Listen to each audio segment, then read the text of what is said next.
सीमा Malik, BJP कहती है सबका साथ सबका विकास। क्या आप लोग कहना शुरू कर चुके हैं कि उलेमाओं का साथ तो सरकार का विकास? ये बिल्कुल भी कहना नहीं शुरू कर चुके हैं, और हमारे लिए सब लोग बराबर हैं, चाहे वो हिंदू हो या मुसलमान हो।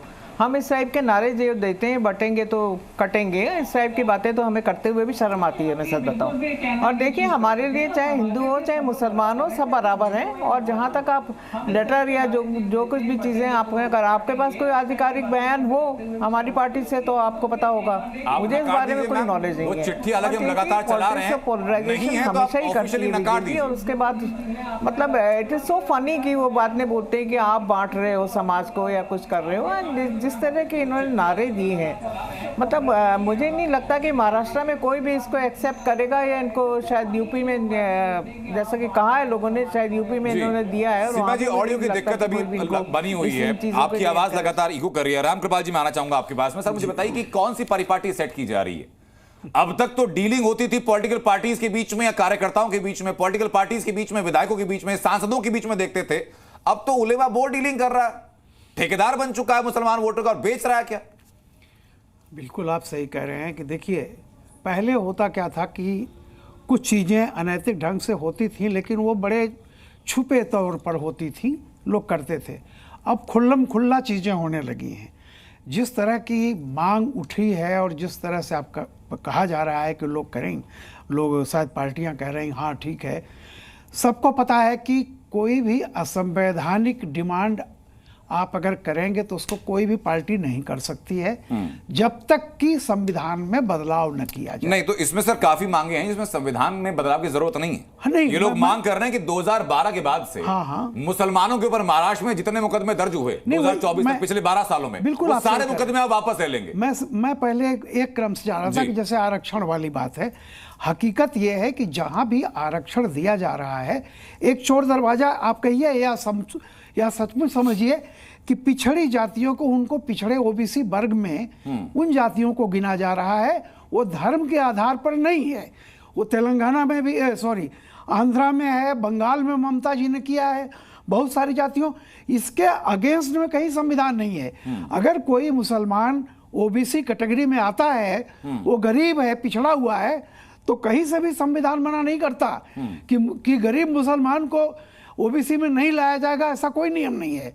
तो जो लोग भी इस तरह का कर रहे हैं वो धर्म के आधार पे नहीं कर रहे हैं जी। वो पिछड़ेपन पे, सामाजिक जिसे कहता है सोशियो इकोनॉमिकली बैकवर्ड, और बाकायदा ओबीसी कमीशन उसको अप्रूव करके तब उन लोगों को दिया जा रहा है। लेकिन ये खुल्लम खुल्ला जैसा आप कह रहे हैं कि धार्मिक आधार पर संरक्षण दिया जाए, ये तो असंभव बात है। लेकिन हाँ, वो सही कह रहे हैं कि वक्फ बोर्ड को इतने हजार रुपए दिए, जहां इतनी सारी चीजें, 1000 करोड़ रुपए सर, तो बिल्कुल जैसे अमेरिका में तो कोई पाबंदी नहीं है इस तरह की। तभी ट्रंप ने कहा था कि इलन मस्क ने कहा था कि जो ट्रंप को वोट देगा हम उसको पैसा देंगे। अब वो हिंदुस्तान में है कि जो हमको पैसा देगा हम उसको वोट देंगे। नहीं सर, उल्टा है, जो वोट दिलवाएगा उसको पैसे देंगे। हाँ, जो वोट दिलवाएगा उसको पैसे देंगे। मतलब वही बात हो गई है। तो अब ये खुले आम, देखिए खुले तौर पर है।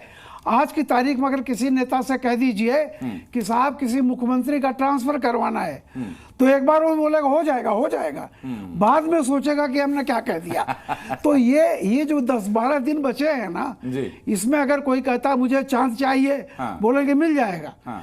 तो ये जो होड़ लगी हुई है, लेकिन कि किस देखिए ना कि राज्य के अंदर जो मुस्लिम लोग हैं, जो उलेमाओं को अपना मानते हैं कि उलेमा ने जो कह दिया पत्थर की लकीर है, बिल्कुल सही कह रहे हैं। उनके साथ कितना बड़ा धोखा करवा रहे हैं। विजय शंकर तिवारी हमारे साथ जुड़ चुके हैं विश्व हिंदू परिषद से। विजय शंकर तिवारी जी, संविधान में जिन पॉइंट में संविधान में बदलाव की जरूरत नहीं है वो सामने दोहराता हूं मैं, बताएगा फिर विश्व हिंदू परिषद क्या कहती है। इसमें साफ मांग की गई है इसी उलेमा बोर्ड की तरफ से कि भाई महाराष्ट्र में शिक्षा हो या पुलिस डिपार्टमेंट हो, मुस्लिम समुदाय को आप 10% आरक्षण दे दीजिए। इसमें मांग की गई कि महाराष्ट्र सरकार राज्य वक्फ बोर्ड को 1000 करोड़ रुपए दे दे। इसमें कहा गया कि 2012 के बाद राज्य के अंदर मुसलमानों पर जितने मुकदमे हुए पिछले 12 साल में, वो सारे मुकदमे आप वापस ले लीजिए। इसमें कहा गया मौलानाओं को हर महीने 15,000 रुपए की आप तनख्वाह बांध दीजिए। इसमें कहा गया कि हर एक जो सांसद है महागाड़ी का, वो चिट्ठी लिखे और वक्फ बिल का विरोध करे। तो अब ये डीलिंग नहीं तो और क्या है सर? आप तो कोई चीजें चोरी छिपे सुनते थे, ये तो खुलेआम हो रहा है। अनंत जी, जिनसे अपेक्षा होती है उन्हीं से लोग अपेक्षा करते हैं, जिनसे अपेक्षा है उन्हीं से बात कर रहे हैं। और उनका चरित्र इस प्रकार का है, इसलिए उनसे मांग की जा रही है। अगर उनका चरित्र ऐसा नहीं होता तो उनसे मांग नहीं करते। दूसरे दल हैं जो हिंदूवादी संगठन हैं, उनसे तो उन्होंने मांग नहीं की, तो मांग उनसे कर रहे हैं। लगता है कि इनसे पूरी हो जाएगी। और इसकी जो पृष्ठभूमि है वो आज की नहीं है, इसकी पृष्ठभूमि आप 1947 में चले जाइए। भाई सारा देश मिलकर लड़ा, सारा देश ने आंदोलन किया, क्रांति की, बलिदान किया, और इसलिए किया कि इस देश को हम स्वतंत्र कराएंगे और फिर इस देश को समुन्नत करेंगे। लेकिन इसके बाद देश को मिला क्या? देश को विभाजन मिला, और हद के साथ मिला, जिद के साथ मिला, और लाखों लाख लोगों को काटा मारा गया। तो ये पृष्ठभूमि वहां से जाती है।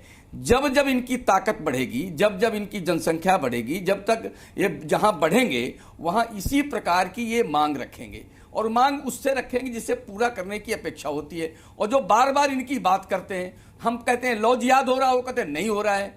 हम कहते हैं बांग्लादेश में हिंदू पीटे जा रहे हो, कहते हैं नहीं पीटे जा रहे हैं, वहां तो हिंदू बड़ा सुखी है। तो जब इस प्रकार के सिग्नल ये पार्टियां देंगी तो मांग तो उसी करेंगे ना। हम कहते हैं कि उनको इस प्रकार का चरित्र रखने की आवश्यकता क्या है? अगर वास्तविकता देखनी है तो देश में क्या हो रहा है ये देखें ना। कश्मीर सामने रखें ना, आप बहुत सारे नूह सामने रखें ना, मेवात सामने रखें ना, कैराना सामने रखें ना, मालदा सामने रखें ना। देश के वो हिस्से सामने रखें जहां मुस्लिम आबादी ज्यादा है, और वहां पर क्या क्या हो रहा है ये देखें। और जब ये होता है तो उनके बचाव में कौन कौन लोग खड़े होते हैं? कांग्रेस खड़ी होती है, एनसीपी खड़ी होती है, समाजवादी पार्टी खड़ी होती है, जनता दल खड़ा होता है, और ममता बनर्जी खड़ी होती हैं। इस प्रकार की पार्टियां खड़ी होती हैं। तो इनको तो सीधा सीधा संदेश जाता है कि भाई अपनी मांग रखो, हम पूरी करेंगे। तो देश को इस समय चेतने की आवश्यकता है कि जो बात इस समय देश में चल रहा है कि बटोगे तो सर, मेरे लिहाज से तो सबसे पहले चेते जाने की आवश्यकता है महाराष्ट्र के अंदर मुसलमानों को, जिनके वोटों के ठेकेदार बन करके उलेमा बोर्ड चिट्ठी लिख भी दे रहा है और दावा भी ठोक रहा है कि भाई वोट हमारे साथ हैं, जो खरीदने वाला है वो अपनी हामी भर दे।